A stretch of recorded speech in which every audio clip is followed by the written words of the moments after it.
Je me suis posé cette question, qu'est-ce qui peut rendre un joueur lambda indéfendable?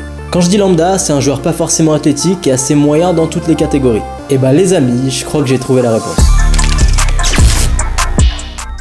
Comme vous le savez, mon but c'est de vous aider à progresser au basket. J'ai voulu me mettre dans la peau d'un joueur qui n'avait pas forcément de grosses qualités, mais qui souhaitait être une menace offensive sur le terrain. Et bizarrement, tous les chemins mènent au même terme, le changement de rythme. Si t'es un jeune joueur et que tu veux te démarquer des autres, je te conseille vraiment de regarder la vidéo jusqu'à la fin. Mais juste avant, j'aimerais te parler de Jump Plus. Si tu veux dunker mais que tu n'y arrives pas ou qu'on te dit de faire des exercices qui ne fonctionnent pas, sache que je suis aussi passé par là et c'est pour ça que j'ai créé Jump Plus. Le programme de détente sur 6 mois le moins cher en France avec 120 exercices, des vidéos explicatives et un suivi. Le but c'était de créer le programme le plus complet avec ou sans matériel et je suis super content d'avoir réussi à faire ça. Honnêtement ça n'a jamais été aussi simple d'augmenter sa détente, alors si ça t'intéresse, je te laisse cliquer sur le lien en description. Bon, je vous ai déjà dit que le changement de rythme était primordial. Les plus gros scoreurs maîtrisent cet aspect du basket à la perfection. Je pense à Luka Doncic, Shai Gilgeous-Alexander ou encore Trae Young. Il faut arrêter de dire qu'il faut tout le temps être à 100% en attaque, c'est totalement faux. D'ailleurs, j'ai souvent entendu dire que Westbrook était tout le temps à fond sur le terrain, et ça aussi c'est faux. Parce qu'il a un super changement de rythme et ça, personne n'en parle. Ce qui est bien avec le changement de rythme, c'est que peu importe au niveau auquel tu joues, ça peut être très efficace, et je vais t'expliquer tout ça en détail.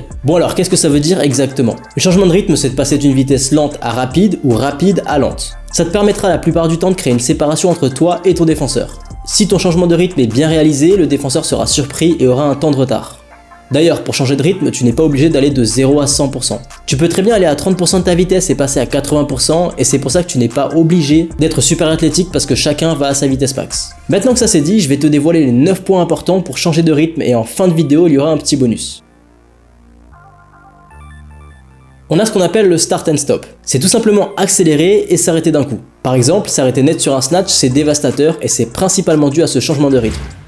Pour créer un réel écart avec ton défenseur, je te conseille d'accélérer en dehors de la ligne à 3 points pour t'arrêter mi-distance. En général, les joueurs s'attendent à ce que tu ailles un peu plus loin en dribble et ça sera super efficace. Là, je te conseille d'essayer plusieurs moves d'arrêt, comme le dribble derrière la jambe, le pound dribble ou d'autres moves dans le genre. Le petit secret de ce move, c'est que tu peux très bien l'utiliser comme leurre au tout début de ton drive. C'est ce que Trae Young fait très bien pour mettre son défenseur sur les talons d'entrée de jeu. Il faut que tu saches que c'est plus dur d'accélérer et de s'arrêter sur une courte distance, donc Trae Young sait le faire, mais crois-moi, c'est assez dur à faire.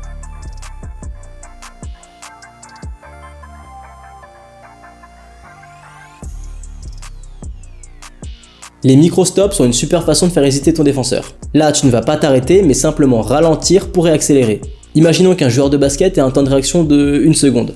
Si tu ralentis 1 seconde et que tu réaccélères, il n'aura pas eu le temps de te suivre. Et c'est tout le but de ce micro-stop. Et là, comparé au move précédent, tu passes pas de 0 à 100, mais plutôt de 100 à 30, puis à 100. Globalement, tu verras que le fait d'aller vite, ralentir, puis réaccélérer, c'est hyper efficace et que la plupart des joueurs NBA l'utilisent. Ce petit temps de pause peut aussi te permettre de lire la défense pour effectuer le bon move après. Mais là, il faut bien maîtriser le move d'abord. Tu as des joueurs comme Darius Garland qui l'utilisent beaucoup sous forme de fake step back, et ça, c'est dévastateur.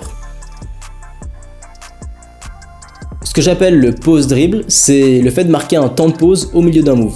Alors ouais, j'ai pas trouvé mieux comme nom, désolé. Au final, c'est un peu comme l'hésitation ou faire flotter la balle puis réaccélérer, mais ça je t'en reparlerai plus tard dans la vidéo. Ça c'est quelque chose que j'utilise beaucoup et crois-moi, si tu bouges bien tes appuis, ça te rend totalement imprévisible.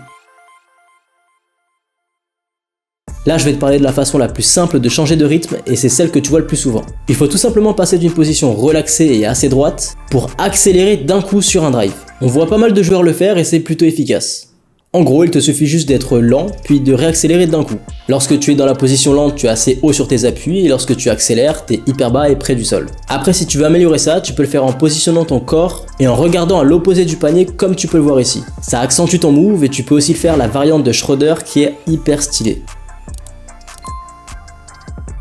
Ce que les Américains appellent un delay move, c'est en fait un move à retardement. Habituellement, les joueurs passent de lent à rapide avant et pendant leur dribble. Mais aller de lent à rapide après avoir réalisé ton dribble, c'est très efficace aussi. Tu peux perturber le timing du défenseur et le passer assez facilement. Regarde ici, le joueur fait un move lent et c'est vraiment après qu'il accélère. Et c'est ça qu'ils appellent le delay. Le delay entre les jambes est beaucoup utilisé dans cette situation par exemple. Et si t'es un fan de Paul George, tu sais très bien de quoi je parle.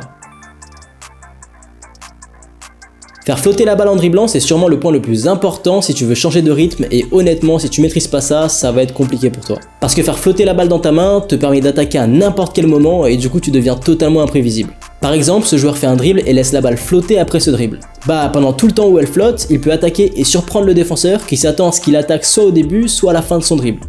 Utiliser cette technique te permettra aussi de lire la défense pendant un laps de temps. Encore une fois, c'est quelque chose qui est difficile à réaliser mais qui s'apprend en pratiquant. Tu verras qu'à un certain moment ça deviendra comme un réflexe et que tu sauras exactement quoi faire pendant que la balle flotte dans ta main.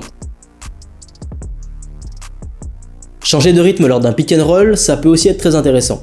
La plupart des jeunes joueurs pensent qu'il faut être hyper rapide après un pick et n'ont pas le temps de lire ce qui se passe. Dans cette situation, le joueur prend le temps de ralentir pour voir son pivot roller. Et là, il crée un 2 contre 1.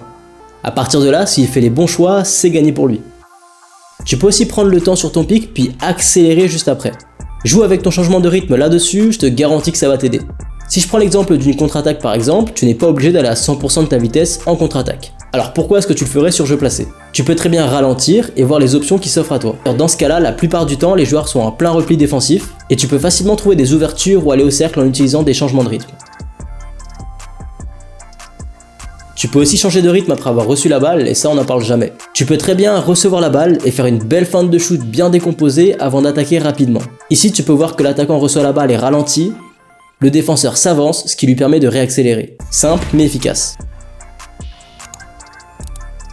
Tu peux aussi changer de rythme lors de tes finitions, ça te permettra d'être plus en contrôle et d'ajuster ta finition en fonction de la défense. On voit de plus en plus de step back lents, de finitions à 2 à l'heure sur un appui, et c'est pour une bonne raison, c'est parce que ça marche. Ici le joueur prend le temps pour se décaler et tu peux voir exactement la même chose juste là.